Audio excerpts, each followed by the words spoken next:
Hello, everyone, and thank you for joining us.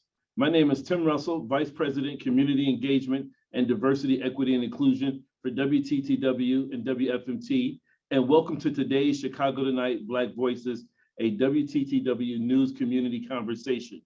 Before we begin, I hope you had a wonderful Thanksgiving with family, friends, and loved ones.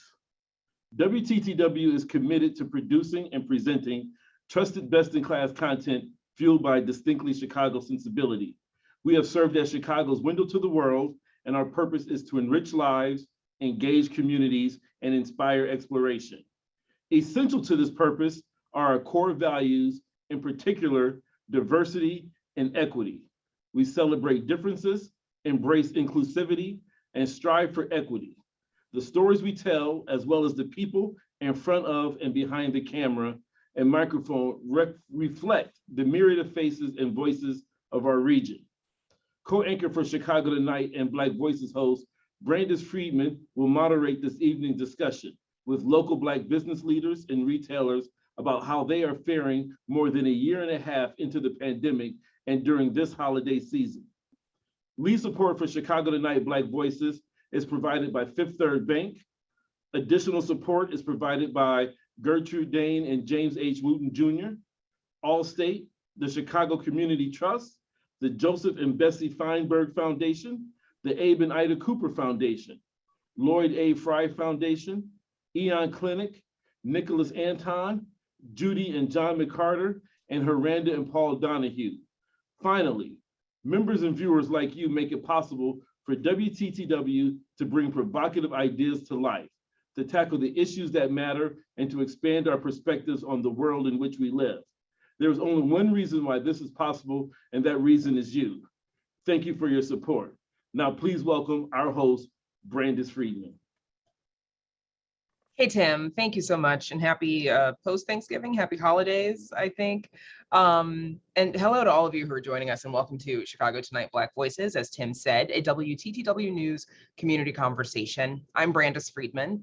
After Thanksgiving on Thursday, yesterday's start of Hanukkah, and of course this weekend's shopping deals, I know I've done my share, the holiday season is officially in full swing.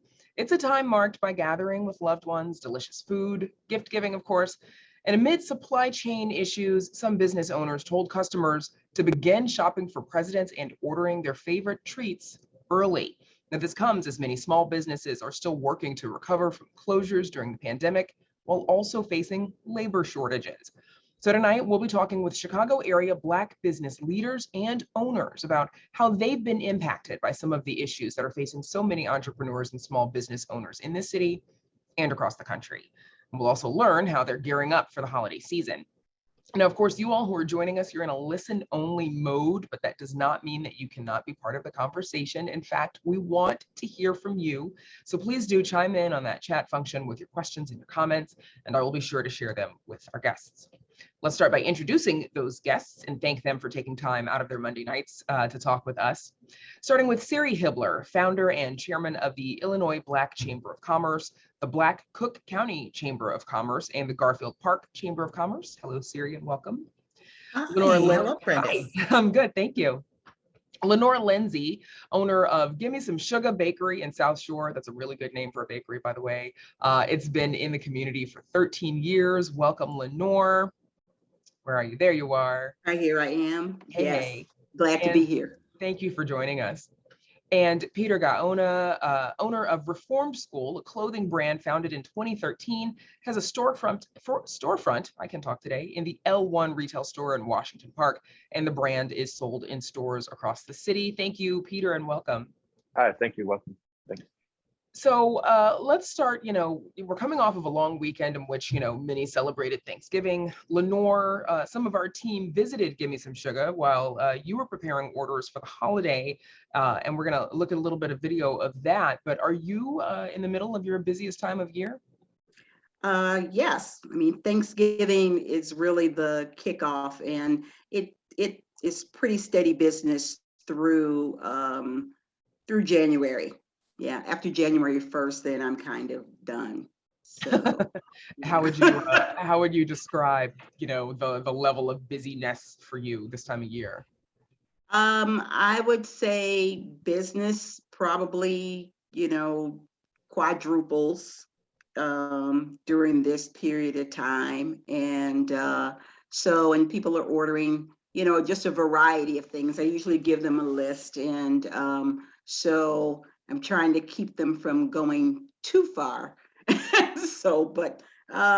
Yeah, but it's a good time. It actually is a good time. It's, I've been involved with a lot of the families in the area for a long time. And so, it's just a good time. They come in, they order the same thing or try something new. So yeah, I just love it. And Peter, we know this time of year it's often filled with shopping. How are you gearing up for the holiday season? Well, we just opened the store on October 9th. And so we're still kind of presenting the space to the community. A lot of people still don't know that we're here. So we're still getting most of our business online, and then through wholesalers that carry our products in other stores, but definitely still doing pop-ups, trying to get people to come back to Washington Park to the brand new shop at the L1. Yeah, you mentioned, doing pop-ups. How are you, Mhm. sort of getting the word out about, that you're there and that you're ready for the season? So APL has printed up these beautiful flyers that we can give to people. We did a pop-up, all three of the brands that are in the store here did a pop-up at Soho House in the West Loop. And so two of the business owners were there while one of us manned the store here. But we're able to kind of introduce all three brands that are housed under one roof at the L1 to the people of the West Loop and come from all over. But to come down to the South Side, check out the new beautiful space and the arts block and all the things that are over here as well. Are you in the space right now? It looks like it. I am, yeah. It looks great. Thank you. So Siri, let's talk about, how important is this time of year to businesses? This is extremely important time. We are really, really hoping and really pushing the community to go out and support your local businesses in your community, and just really just shop, and spend your money so you can help them to survive, because they're still struggling. They're holding on. Some are better than others, but it's going to take the community to really get out there and put forth effort to shop at these local businesses. So we are looking forward to this holiday season. I'm sure. So I want to remind our guests to please ask questions. Feel free to drop them in that chat function and let me know what you would like to hear from our guests. This is, of course, the second holiday season during this COVID-19 pandemic. Lenore, how would you say coronavirus has impacted business for you? Well, during the initial period, I contracted COVID, so that was Sorry to hear that. So that was an issue. Our shop was closed for 8 weeks, and so just coming back from that was a challenge. But the community, I've been there long enough where they really are very supportive. I mean, people were coming in and buying gift cards when I opened, and they were just, coming in and ordering just things that I know they really didn't need and they weren't going to eat that much, but they were very supportive. So it took a while to kind of rev back up. I lost a couple of staff during that time, not to COVID, but, I had one staff member and she was living with her dad who had COPD. And so she did not want to risk it, contracting COVID. So, and then I had a young man who was working for me, but it was kind of just the time where he was deciding to move on too. So now instead of 4 of us, there are 2 of us working the shop. And It's a big difference in a bakery it at a holiday is. season. Yes. So I've been working a lot of hours. Yeah, and we've been hearing a lot about, particularly for restaurants struggling to have good qualified staff. Would you say it's been a struggle for you to find the workers that you need? I haven't really looked for any other workers. We really cut back on our production. And I just had to say, okay, we could only do this. And plus we were both recovering from COVID as well. So we didn't have the energy level. and I just couldn't do it. And so COVID made me make a lot of different decisions and kind of life changes. So yeah, so I'm kind of in a do what I can do and don't worry about the rest mode. Right.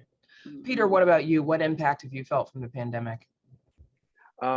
Definitely, like all of last year, there were no pop-up shops. Like I think when the pandemic started, the last pop-up I did was the end of February of, what is that, 2019.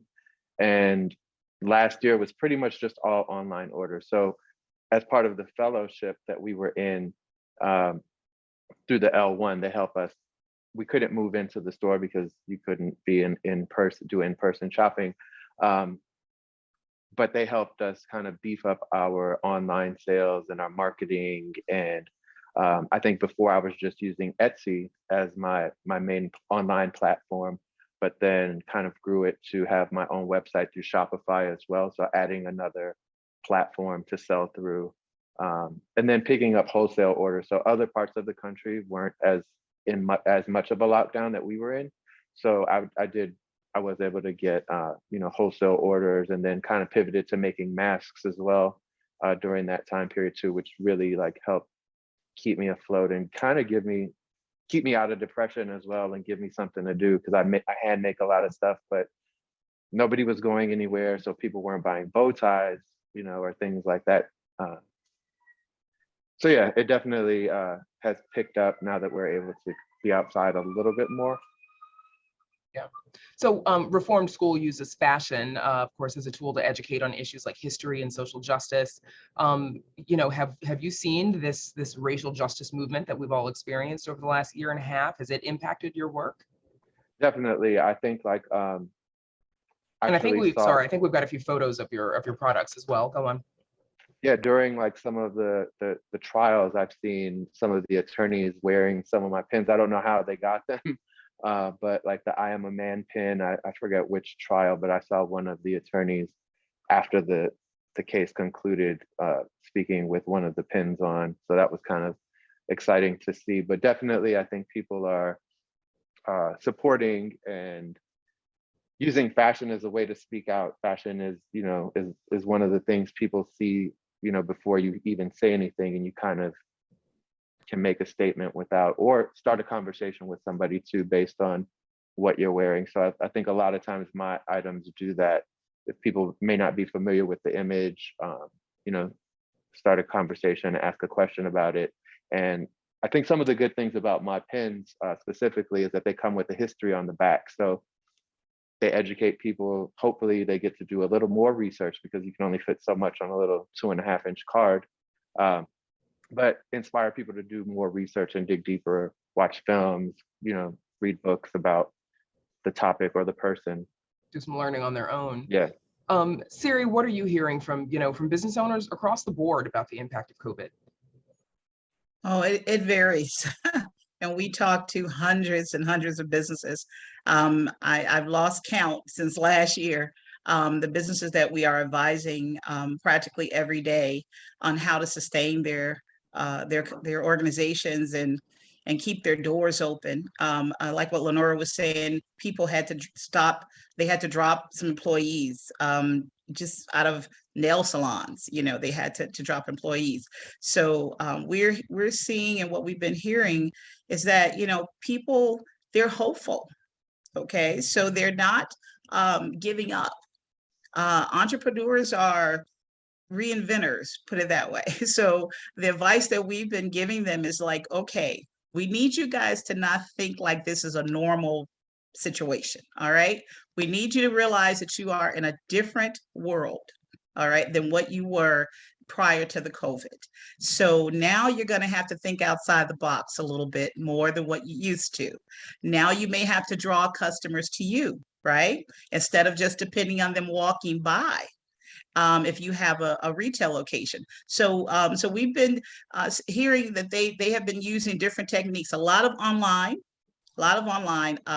they most businesses, some of them were not online before, but now they realize the significance of being online and having that social media presence. And so that's been helping them tremendously, getting orders while they sleep, getting appointments online and things like that. So that online presence has helped tremendously. The community just coming out and making basically coming to shop. Like what Lenore was saying, I know they didn't really want this, but they were just coming in to help out, right? Mhm. So getting the communities to just come out and support, go to the store right down the street, go to the store around the corner. You don't have to go all the way to the mall somewhere, but shop right there locally and get as much from your local businesses as you possibly can. So they are hopeful, and they are excited about the support they've been getting from the grants and things like that. And they're just, they're kind of riding the wave. Surely have cut staff. They certainly have cut staff, and a lot of folks have taken up a lot of slack that they didn't think they were going to have to do. Yeah, So I think the thing that helped me the most, and because I'm a bakery and I do some food items, people were working from home. So it was great because they were coming in at lunchtime, and it was a lot of business that I wouldn't normally get during the middle of the day. And so because I really did most of my business, like 75% of my business was between 3 and 6 o'clock, when people were coming home from work. Now, I was getting like the midday, coming out and grabbing something for lunch or something like that. So that was great too. And so it sounds that like the kind of local worked helped. out. Yeah, So it worked the local out. helped It you a worked out lot. for me. Yeah. Yeah. Mhm. And the Grub hubs and things for restaurants, the Grub hubs and those online applications help restaurants tremendously. A lot of people kind of got together in these incubators. We've got incubators here on the west side and so on. So folks, on the south side, so people kind of got together in those incubators and start using the online applications, and that's been sustaining a lot of people.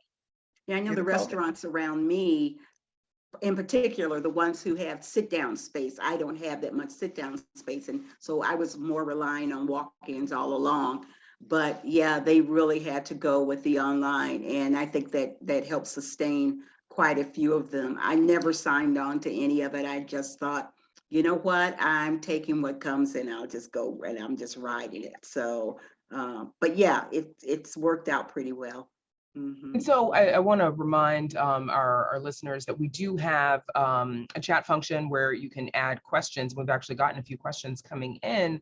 I like this question a lot. How do you make time to celebrate unexpected successes in the midst of a lot of challenges? Do you have any specific recent wins? Peter, I'm going to throw that one to you first.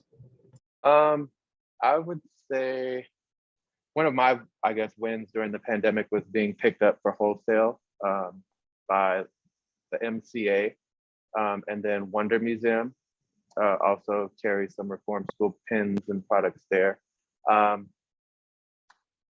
Celebrating looks like going out, supporting other businesses, going out for drinks, going to, my favorite restaurants and spending some money there, but also reinvesting back into my business. I mean, I think I'm skipping ahead to supply chain, but I think I kind of knew that things were going to be in short supply. So I ordered what I thought I would need early, because I kind of knew that I could see that it was taking longer for me to get things that I was, some raw materials or pins, because I don't hand make the pins. I have to have those manufactured, but I saw that it was starting to take a little longer. So yeah, I think that's how I celebrate. It's a good way to celebrate, and those Yeah. those are definite wins. I'd say, Lenore, how about you? My wins, I would just say, have been seeing how the community supported. I've just been boistered by that, and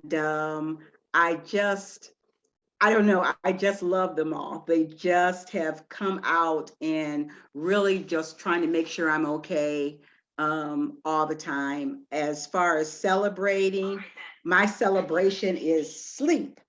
And so I like to, if I have an opportunity to say, all right, I've done well, maybe I won't work on Monday, maybe I'll sleep instead. But I'm older than Peter, so and so that's what makes it worth it. It's worth it to me to have some time to rest.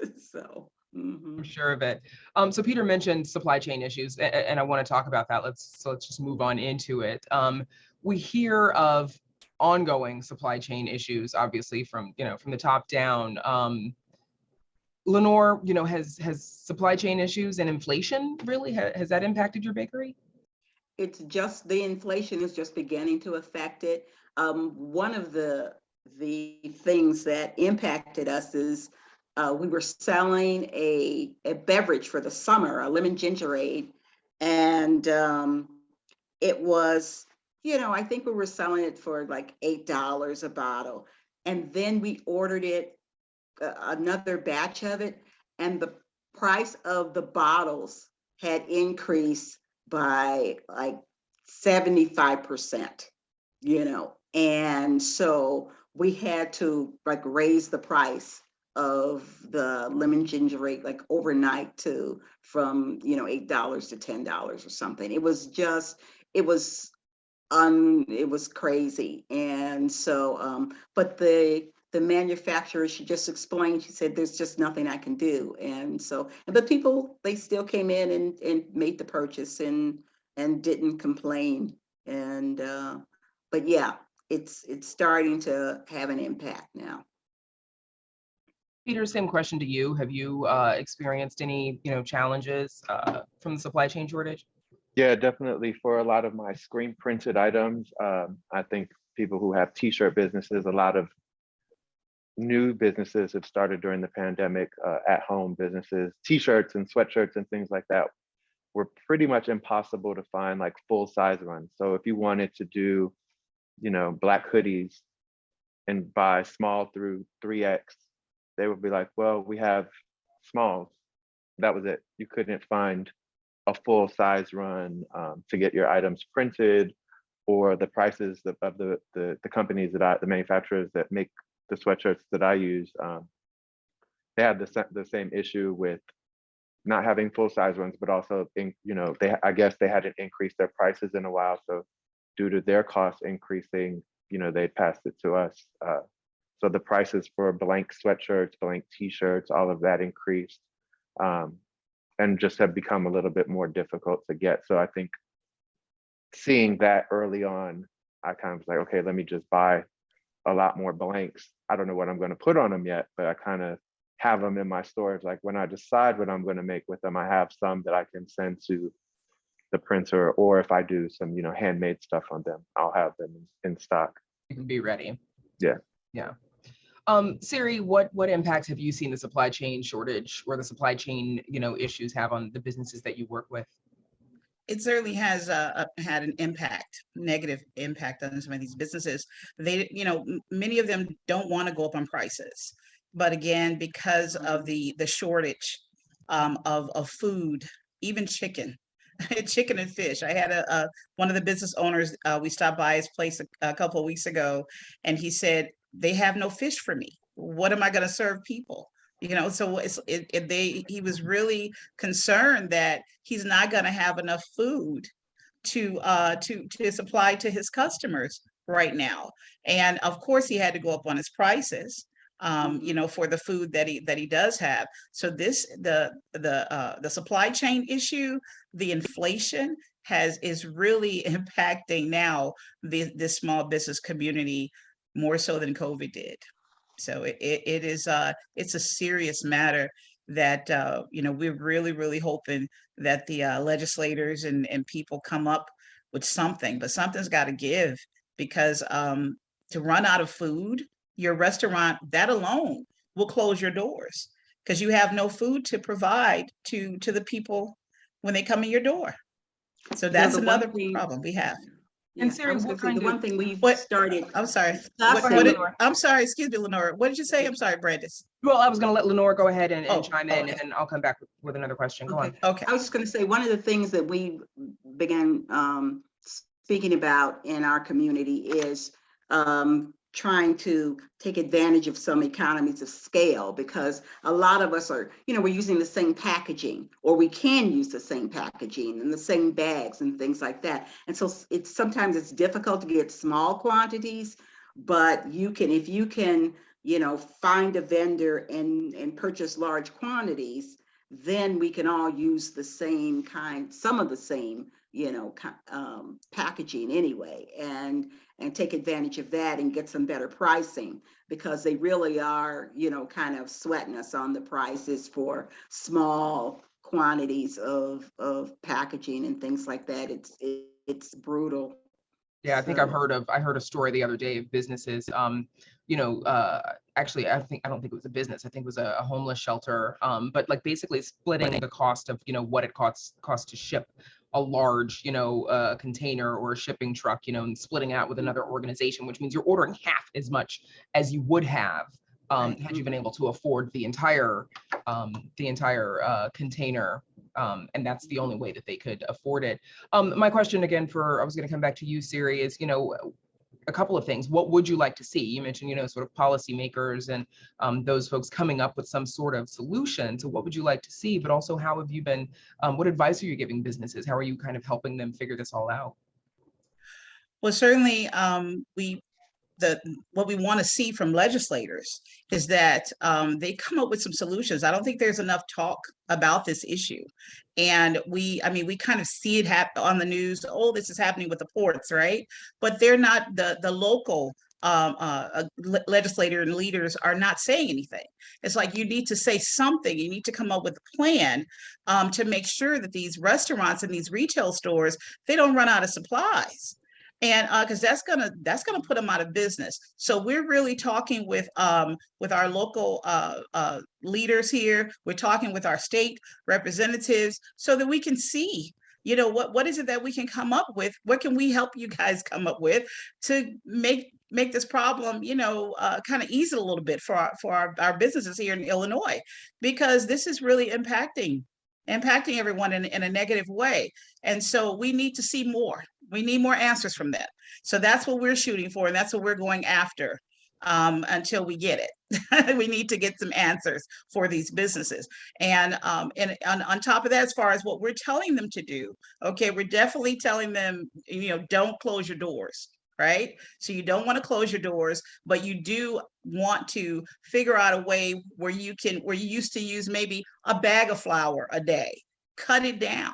You have to start streamlining, cutting back on some things. Maybe you didn't need to use that much oil. Okay, maybe you didn't need to use that much flour, because we've walked into restaurants and we've seen things kind of wasted.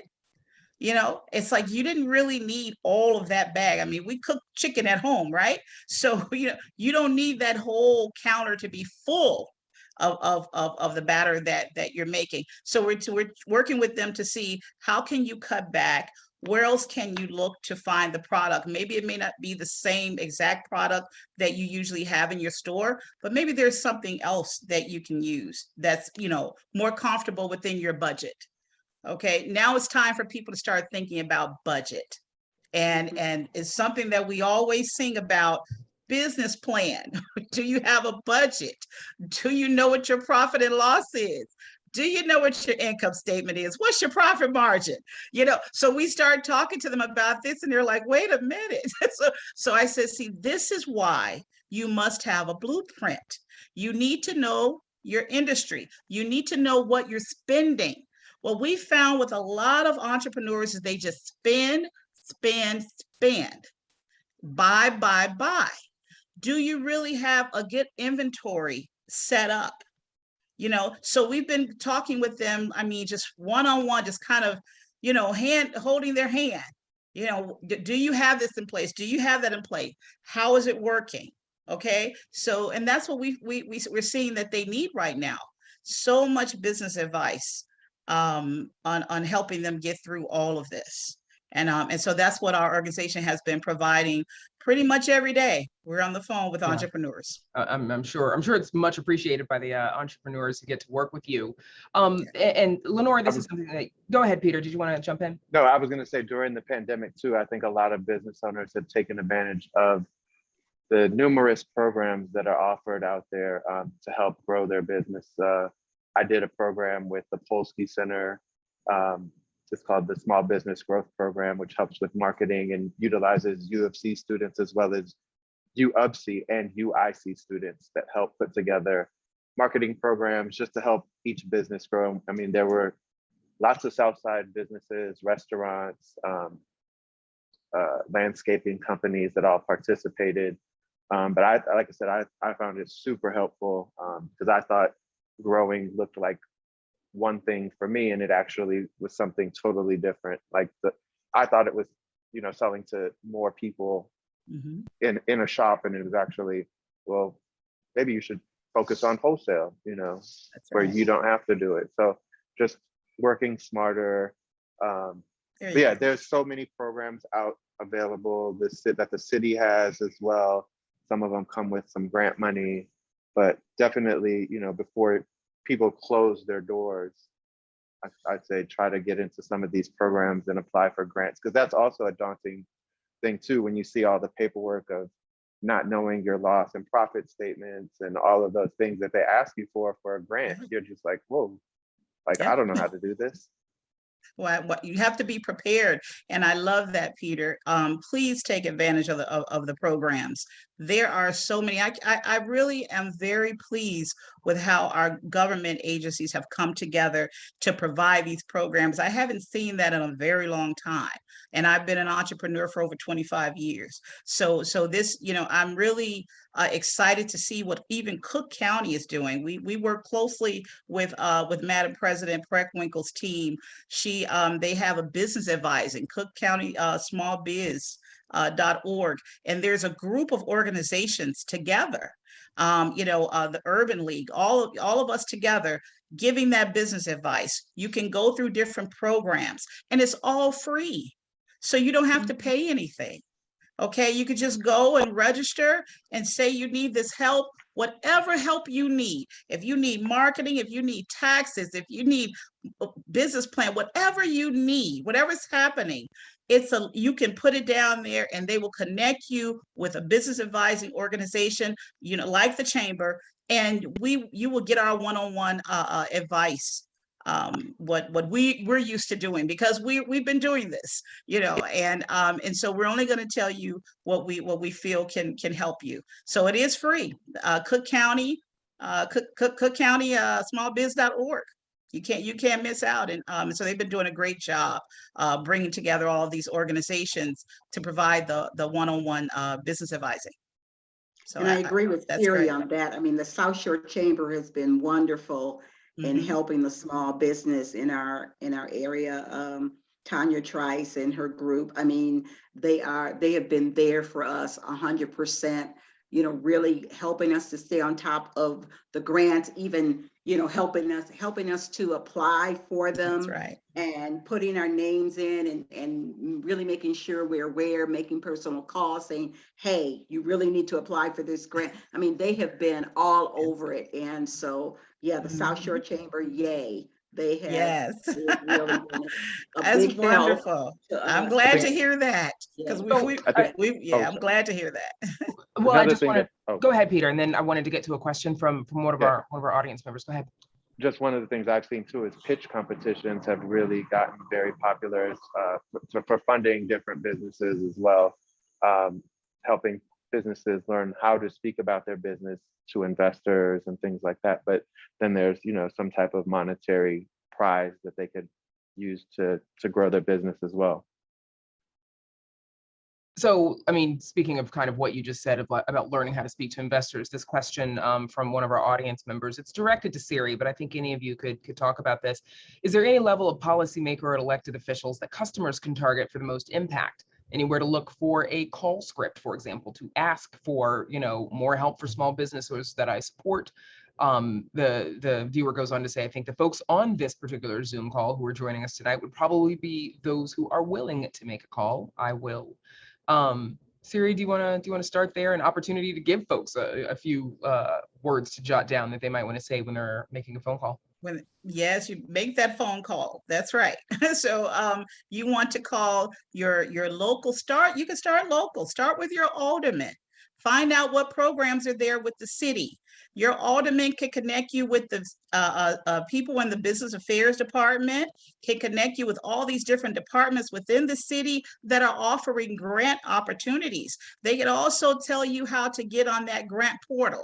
The city has a grant portal where you can go and see what grants are being put up there every day by all of these different departments. So start with your alderman, then move on to your commissioner. Okay, you know who your commissioner is in your community? Move on to your commissioner. They are there. My commissioner is Commissioner Brandon Johnson. He's awesome. So you want to move on to your commissioner for Cook County. Cook County has a whole slew of opportunities as far as you getting with their procurement department, say with the city, and you can get on that list. You need to join every newsletter. Get attached to those newsletters. They put the links to a lot of these opportunities in the newsletters. All those newsletters that come to you from the city, from the county, get attached to those newsletters, okay? So go with your commissioner. They are there to support you. Then move on up the chain to your state representative. Your state representative, give them a call. Say, listen, I'm a small business trying to stay in business. I need you to tell me how I can access this capital. I need you to, ask them for advice. Tell them the challenges that you're having. You will be surprised how your state rep will take that call and support you. But see, a lot of people don't call. They may call with a complaint or something, but you want to call for that support, right? So he can connect you with things that's happening in the state. You want to connect on Illinois.gov, DCEO, Department of Commerce and Economic Opportunity. Illinois.gov/DCEO. They have a list of all the grants that are coming out through the Department of Commerce, putting everything up there, okay? So you have to be connected with them, but in order to get a grant through the state, you're gonna have to go through a process. You have to be part of the GATA system. And if you need more information about that, you'd have to contact us, so we can show you how to get set up on the GATA system. It's GATA. Okay, and you need to be part of that, and you also need to be on SAM.gov. You need to be registered with SAM.gov, have a Dun & Bradstreet number. If you do not have a DMB number, get one, because you're going to need it. Okay, so as long as you have all of your preparations, about preparing yourself for opportunity. So opportunity can come knocking at your door, but if you're not prepared to receive it, you're going to miss out. And that's what the business advising, what we provide the chamber and through our partners with cookcounty.gov, what we provide to these businesses, okay? It's helping you to prepare yourself. Absolutely, and because you've just shared a lot of resources and maybe people aren't writing quickly enough, your website, just so that folks know how to reach out to your organizations when they forget some of that. Well, you can reach out to us at cookcountyblackchamber.com, cookcountyblackchamber.com. You can reach out to us there. We also have our ilbcoc.org, but go on to cookcountyblackchamber.org and you can meet us there. Okay, that's very helpful. Thank you. Lenore, before we move on, Lenore or Peter, did either of you want to weigh in on that question, just about what to say when advocating as a customer, if advocating for a small business? Well, the only thing I think the most difficult thing especially for small business entrepreneurs, folks like me who have one or two staff and we're working around the clock just to try to keep up, just being involved and having the time to make the phone calls and gather the information, a lot of times is difficult for us. And I mean, even with the chamber support, I know that our group, South Shore Chamber, I think they're frustrated sometimes because we're all working so much that we don't even take advantage of a lot of the opportunities that are there for us because we're working. And if we're not working, or at least I can speak for myself, I'm trying to get a little rest so I can get ready for the next day. And so that alone is a challenge. And, you know, like I said, again, we're starting to talk amongst ourselves and say, okay, what is a day where we can kind of meet and talk and maybe start trying to get some of these things done and making some contacts, because singly we can't do it. We're going to have to unite some way amongst, at the group level, the ground level for small business, and try to work some of this together. You know, like I said, the chambers are wonderful, but a lot of things that we can do maybe amongst ourselves and for ourselves. For instance, if I need somebody maybe for a few hours that day, maybe this person has a part-time staff, but they can't afford to have them work on Wednesday, but maybe I need somebody on Wednesday. So maybe we could share staff, you know, just things that at the grassroots level that would help us sustain ourselves and work it through. I'd like to respond to that. That's okay. You know, I can't speak for every other chamber, but our chamber, we make it a point to help our businesses to locate staff. And that includes interns. See, what people forget, you've got kids in school. They need credits. Okay? They need credits. Don't forget about them. They'll come in and put in a few hours to do your administrative work. They'll put in a few hours to do whatever it is that you need them to do. They need those credits. They need to help out in communities. And so you know what, you're right. I remember having that intern program, and I hadn't thought about that. Yeah, we suggest that. We suggest the interns. Please focus on those college students. This will help them along the way as they go into that job market. In addition to that, we're encouraging also, you know, work with temp agencies. You don't always have to bring an employee on and take on that employee tax and all of that, because employee tax kicks your butt. I'm a living witness, okay? So I said, oh my, I can't tell you about employee tax. Oh my God. So, I mean, the taxes are a whole nother salary by itself. So you know, take on a temp, because if you work with a temp agency, they're gonna take on the burden of that payroll tax. Anything happens with that employee, it's their responsibility, okay? So these are kind of the things that sometimes a small business, we don't think about. However, the large corporations think this way all day.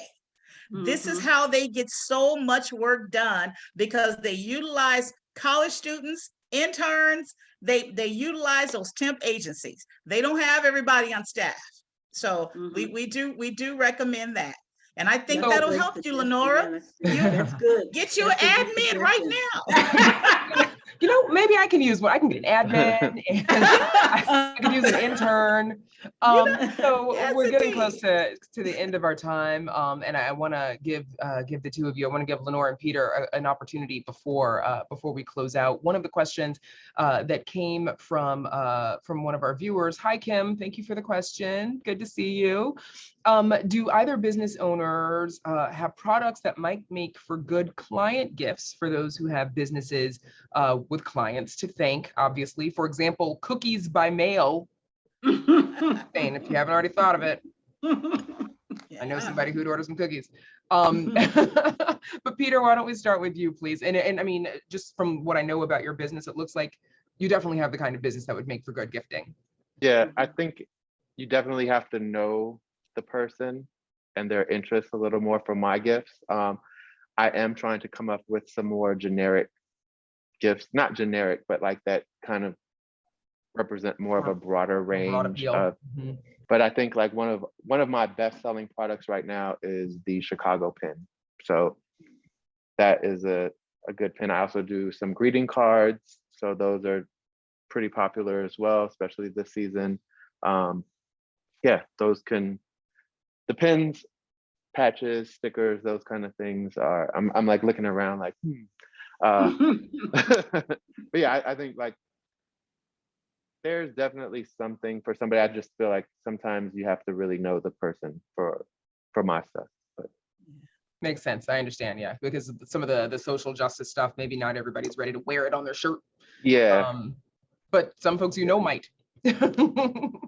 Absolutely. And Lenore, just before you answer the question, I know we've got some pictures of some of your yummy goodness, of some of your desserts. There we are. That looks delicious. So, same question over to you as far as like gifting. Well, the things I think that gift the best are, like our scones. You saw a picture of the blueberry scone. I do cranberry ones and savory scones and things like that. There's the savory scone. And so, that would be like a nice little breakfast box, and I can do the scones, and then we can put in some of the tea brands that we sell as well. And so you have a little breakfast package for somebody. We have like little small bite cookies that are really nice. There's like a little lemon sandwich one, a little lime one, and then there's like a butter pecan with a chocolate ganache, and like little bite-sized cookies, and a little bag of cookies. Sometimes, it's a hostess gift or something like that. Our potato chip cookie, of course, is the famous one. And the chocolate chip cookie with walnuts is always the best seller. So a nice bag of cookies or something is always a welcome gift. So. Before we let you go, Siri, any closing thoughts on small businesses and supporting them? Well, I'm going to send out a shout out to every person that knows how to shop and that has a little bit of money to shop. I don't care if it's $5. Go and buy from your local community. Go and just make it a day, make it a weekend, whatever. Spend money in your community with your local businesses. Search there first before you start going everywhere else. And this is what's going to sustain them. Lenore talked a lot about that, how the community just came out for her. And that is what it's all about, coming out to support these businesses. If you don't come through the doors, if you don't contact Peter for his product and go to Lenore's restaurant and all these other businesses, they will not survive. And so you can't sit back and watch the news and say, oh, that's terrible. Well, what did you do to try to solve the problem? So I really am going to challenge you guys, all the viewers, definitely go out into the community and support. And for my businesses, just get prepared for growth. Make sure that everything is in order. Preparation is key. And if you need advice, there's plenty of it out here. Just contact those organizations that's willing to help you, okay? They are out there. You're not alone. Call to action from Siri Hibbler. Thank you so much for joining us. Lenore Lindsey, Peter Gaona, thanks to both of you. Best of luck this holiday season. I'm hoping that you're both as busy as you can stand it. And thanks to our viewers for joining tonight's community conversation. We'll be sharing a short form in the chat shortly. So if you click it, you can submit ideas, stories, topics, issues that you think we need to be covering. So please take a moment to fill that out. Share your thoughts with us. We want to hear them. Before we part ways, I hope you enjoyed tonight's conversation and that you'll watch Chicago Tonight Latino Voices and Chicago Tonight Black Voices. They both broadcast on Saturdays at 6 p.m. First with Latino Voices and then Black Voices at 6:30. Then if you miss them, you can catch them Sunday at 10 with Black Voices at 10, Latino Voices at 10:30. Of course, they're also live streaming and on demand at WTTW.com/news or WTTW.com/voices, as well as Facebook and YouTube. And please join us on Monday, December 20th at 8 p.m. for our Chicago Tonight Latino Voices community conversation. Reporter Joanna Hernandez will talk with community leaders about holiday traditions in Chicago's many Latinx communities. You can visit WTTW.com/events for details. Thanks again, everybody. Happy holiday season. Thank you, Brandis. Happy holidays. Happy holidays, Absolutely. everyone. happy Have a good holidays. night. Thanks. Bye. Bye-bye.